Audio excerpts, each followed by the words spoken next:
বিসমিল্লাহির রহমানির রহিম। প্রিয় দেশবাসী, আসসালামু আলাইকুম। আজকে আপনাদের মাঝে আমি নতুন করে আবার কিছু বক্তব্য দেওয়ার জন্য আসলাম। কারণ আমাদের ছোট ভাইয়েরা এবং আমাদের ভাইস্তারা আমাদের মোবাইলের কিছু মাইক্রোফোন কিনেছে। এটাকে টেস্ট করার জন্যই আমার এই বক্তব্য আজকে দেওয়া। এবং আমাদের বাংলার মাটিতে আমাদের জাতীয়তাবাদী দল বিএনপি এই যত নেতাকর্মী যারা আছে, আমাদের সকল নেতাকর্মী ভাইদের প্রতি আমি ভক্তি শ্রদ্ধা রেখে কিছু কথা বলতেছি। ভুল হলে ক্ষমার দৃষ্টি দেখবেন।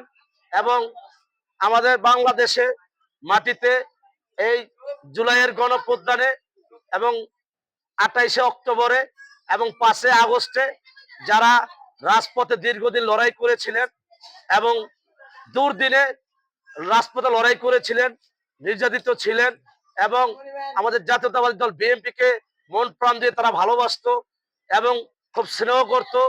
এবং এই বাংলাদেশের মাটিতে সেই স্বৈরাচার, সেই ফ্যাসিস্ট, সেই আইন কানুন এবং সেই স্বৈরাচারী যে নিয়ম কানুন গুলো ছিল এবং তাদের যে প্রশাসন বাহিনী ছিল, তারা রাজপথে অনেক নির্যাতন করেছে এবং ওরা বিগত এই লড়ার মাধ্যমে আজকে আমাদের